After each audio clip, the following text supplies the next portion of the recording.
Welcome back. Sihlele la sikhona iKZN News Talk noSimphiwe Gumede khona phakathi kwethu DPG chair la kwi-Civil Society District 8. Unolwazi oluningi ngalesi sifo noma sesasibeka ngesifo manje ngoba singasho it's part of life. Yes, ngoba ke ilomngane lo osunendlela yokumnesa nokudilana naye, which is a very right attitude.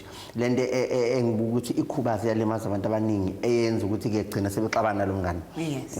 Bese ke ukuthi ubani ozohlula umunye phakathi kwabo. But if you really say okay, I have this now, ngimbheka kanjani lo muntu ngoba vele kuyacala ngeke ngisahlukana naye ngihamba naye. It's a matter of umnesa ngendlela yakhe bese niba right nobabili. Yes. Yeah, that's very nice.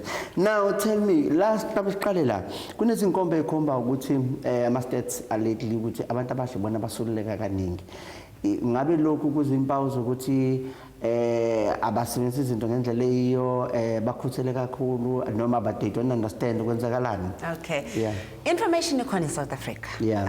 Angifuni ukunikohlisa information. There are a lot of NGOs who are dedicated in South Africa. Ukufundisa. Nango ABC laba. Yes. Yeah. So the info is there.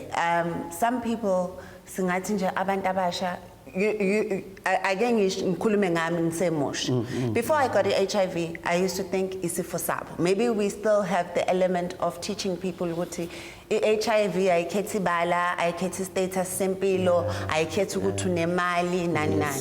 And singenelo kakhulu lento yama blesser, amakhuka, you know, where when you are in a relationship where there's a gap of 5 years in between, kuba kuningi ngempela umusha ukwenza i-condom negotiation no partner wakho, and we are finding ukuthi abantu abasha they get into relationships with older people, sinenkinga ke futhi katshwala nezidakamizwa nani South Africa, of which you can't make sensible choices. And ngidakiwe nje I can't say manje baba Mncango nayi condom. You understand? Imizwa isuka igijima. Nanokuthi I think as you get into a relationship, asingangeni abantu abasha ku relationship namhlanje hoping we'll have sex to the next day or the next week. Ake sihlale nje sijola sibuzana how manje ijwabu ulisikileni mfowethu icondom kodwa ukuyisebenzise yini uyayibona. This is what I want for my life, you know. So we don't get to that point sinabantu abasha, but we are making the dialogue to say, you know, let's converse about these things. Let's talk about these things ukuthi nokubuza ukuthi lo unayo yini right, you know, asambe siyo test. We are promoting a lot of couple counseling, especially with young people. Yabo ukuthi asambe maye ngithanda ngempela ubaby, you know, asambe siyo counselisha si probably test together. We are going to Valentine manje. It's romantic baton. So yes, young people are getting more and more infected, but the tools are there. It's just that in Mhlampe they are negligent, and maybe there are gaps that uhulumeni wethu needs to work around to say, maybe use our Simpiwe to do the work. Who are familiar faces. Maybe what could be the solution? Ukuvimba lento njengoba yanda kangaka kubantu abasha. Khona into eyisolution ukusiza. You know, ngabe intervention. Interventions are abstinence kumuntu omusha. Baba Mncango, mina ngiyakholela ukuthi ucansi lalenziwa 1000 years ago, sazolenza in the next 1000 years ago if uNkulunkulu angasithathanga indlela akamaza kuyona into entsha. You know, akusinte that goes and comes into fashion, you know. So wait until you are ready, you are informed, you can make the right choices. You can even make the right choices on people you have sex with, because that you know, on its own, yabo. Don't think because my friend is having it, then I must have it, you know. If your friend is having it, fine, that's okay, that's their time. But what is it that you want with your life? What is it you're visioning?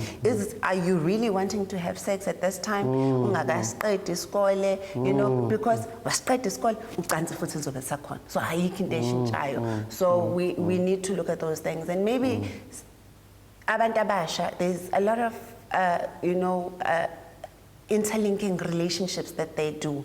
Abajoin ama games adlalwayo angempela, not sexual games. You know, izinto ezogcina zibeka impilo zabo engcupheni. Okay, tell me, kunalento le ukuthi qala amaphilisi be sort of like ehlukene mhlawumbe u3 kanjalo. Now selilodwa yonke into isila wonke asehlanganisiwe. Kukhona ukungcono bukhona nendlela imphatha ngayo umuntu nje kunjani khona umehluko usukhona njengoba seli1. Luckily ngiqale amaphilisi nami abengamaningi kakhulu. Ngiwaqale ngo2012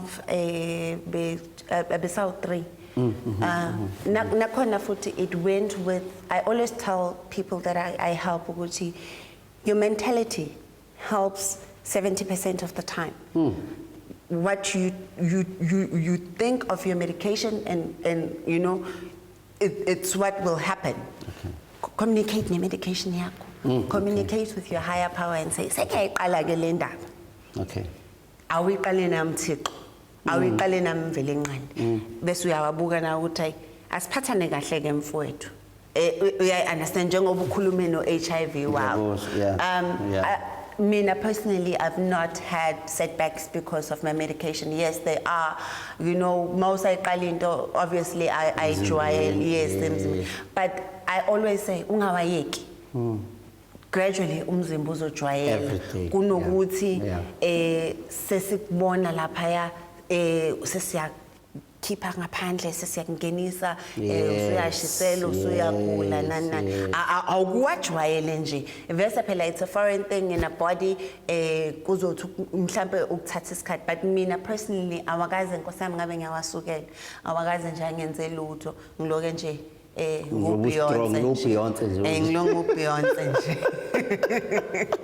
ngoba uyathatha futhi ngendlela right. And you know, talking about HIV, especially to my family, it helped me to say, even if I'm busy and I forget, you know, my firstborn daughter will always say, "Ay bo, past 8 sis." Oh yes. You understand?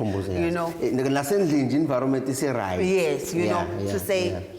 Wonke umuntu yakwazi ukungikhumbuza and say hayibo sekuyisikhathi you know even if I'm busy or whatever else, so that helps you ukukhuluma nabantu who are close to you and who love you to say I'm on this now ngoba bayakwazi ukukhumbuza bayakwazi ukusupport. Angazi nkosami umedako utshalo ukhumbula kanjani ukuthi that's why asinje past 7 ngiyake 8 uphuze kakhulu alale. Yes, kushaya isikhathi leso ukuthi aphuza ulele awaphuza ulele ngoba utakiwe ukuthi wenza kanjani. That's why we are encouraging abantu to say, you know, maybe limit intake of alcohol vese phela ngeke sibe zingelosi bakwethu but we are saying just limit. Yes, you know, intoxicated zincane izinto esingakwazi ukuzenza in our good senses, so nje asenze positive living to the fullest. Okay.